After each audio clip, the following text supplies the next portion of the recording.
200 videos in, 3-ish years into the thing. Has I was wondering how much the work that you've done on the videos has affected how you perhaps approach cooking in like your own life, like apart from when you're making it. Has there been like a massive change from Ethan when he was starting YouTube to now? Like, because now there's videos, you're making videos of like organizing stuff and setting up your kitchen a certain way, and that's stuff that if you're not in there every day, you don't care. It's not a problem. You just throw Yeah. the noodles in the thing and you're done.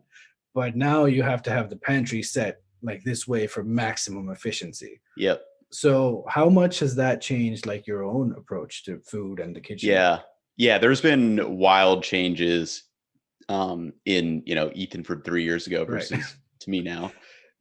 Yeah. Like organization for one has been Mm, massive for me. Just, apart from, just the kitchen, but just like having like clean workspace and things like that is always super helpful for me. But yeah, like trying to figure out how things want to flow, especially for videos is important because, as a one man show, you don't have someone like filming for me or like getting stuff ready for me. So I need to make sure like my kitchen is organized in a way that I know where everything is.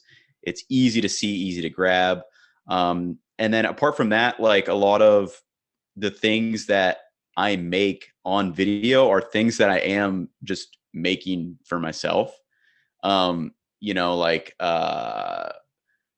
probably like 2 days ago, I made like one of the salads with like the creamy buffalo sauce that I made like two yeah, weeks ago, yeah. things I like that. So it's like, it's very applicable. Like what I'm making at the time is what I'm making, right. for the, during my day to day and then like, for example, um, searing like chicken with mayo, like literally I do that 98% of the time. I'm like just searing like a piece of chicken. It's mayo instead of oil. So like think like techniques like that have just totally kind of taken over where like 3 years ago, even if you told myself like, yo, try using mayo for chicken, I'd be like, I don't know what you're talking about. And Yeah. now I'm like, no, like this is like legit. So yeah, there's been so many of those just like little things like sharp knives. Like I actually watched one of my old videos the other day Yeah. and I was like, that knife's really dull. And I was like, I don't know how I did that.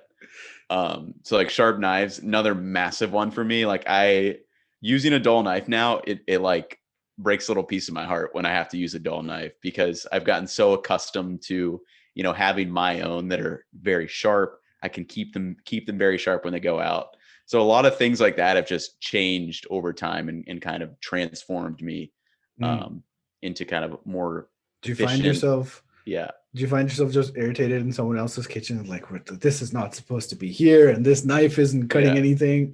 Yeah, it's tough because you're just out of your element. It's so weird because like you're in this element, you've created this spot for yourself, and then like Mm, when you're transported out and you're like, oh, I don't have the normal salt that I use. I don't have my like really sharp knife. I don't have this certain pan that I love to use right. or things like that. It just kind of takes you out of your element. It like shocks you, and you're like, oh, I So gotta roll it in. I remember you talking about this on, I think his name is Will Clark, that podcast that you did where you were Hmm. like, man, the knives, just the biggest thing now is like a sharp knife is the most important.